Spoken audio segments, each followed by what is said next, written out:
a lot of our members supported force the vote. So the board got together and said, do you support it? Well, I wanted to ask you about that a little bit further, because obviously one of the biggest critiques lobbied at the Force the Vote movement was that it wasn't really like of the activist, movement. It was like all these, YouTubers that were essentially like whipping up this frenzy to try to turn people against the squad for their own monetary profit. That was essentially what was leveled at them by the detractors.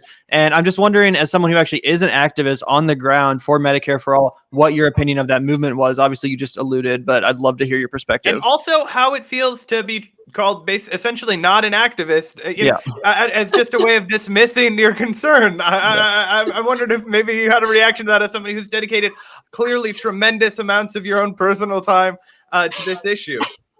I did. Like I said, or I jump all over the place. I'm sorry. My conveyance of stuff is not very cohesive, but yeah, I mean, after gathering thousands of signatures, and in 2018 with ballot initiative 1600, I'm getting to force the vote, and what my reaction being told I'm not an organizer was, or I'm not an organizer that matters, or something like that. As if somebody can be the arbiter of that anyway, but it's not to interrupt you. Continue. So literally the people, we were still building the organization from the ground up.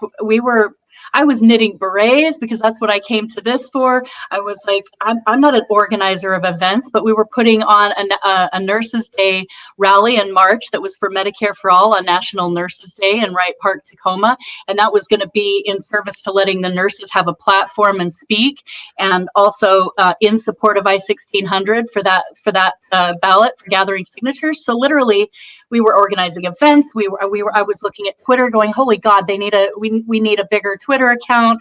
That's why, so that's why on Red Berets, I'm like, damn it, the next time that we go through a ballot initiative, I'm going to have a following on Twitter so we can get some support for this. But yeah, after gathering thousands of signatures, and the berets themselves, the crafty kind of corner of things, depends on how fast you are, but these are hours and hours of work, and we're raising money for Whole Washington that way.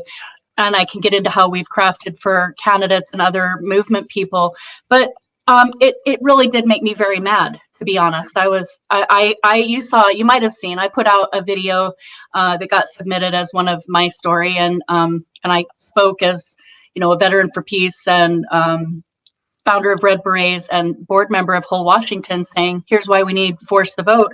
And that was included in the town hall video that Orf made. So I have always been of the opinion that, there's 68,000 that are going to die this year.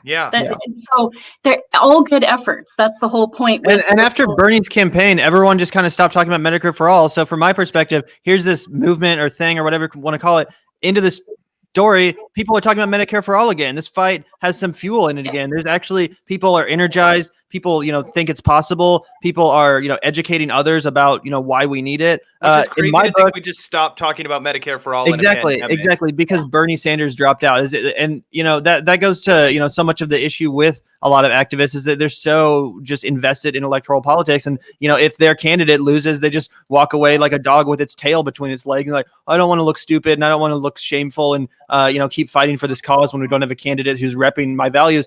Who gives a shit? That's not how activism should work. Especially, like you said, millions of people are dying. Millions of people have lost their health insurance. This is, right now is when we need to be fighting for Medicare for All, not, in 4 years when, Kamala Harris is being, shoved down our throats or whatever the fuck. Like, it's right fucking now. And that's why I thought force the vote was a good idea. I thought it should have been, as much as it was force the vote, I thought it was also force the conversation. It was forcing people to have this conversation again. And, that's so the accountability. You cannot say you're for Medicare for All when you run for re-election if you did not vote for Medicare for All when it went to the floor.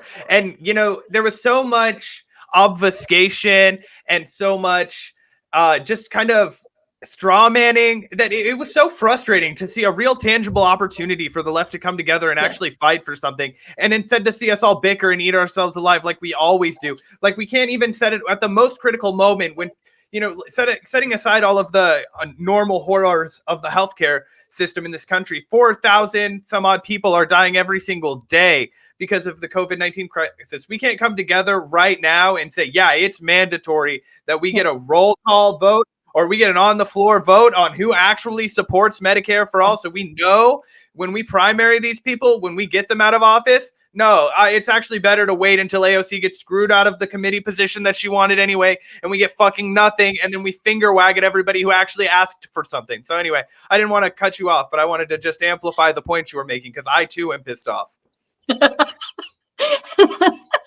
Yeah.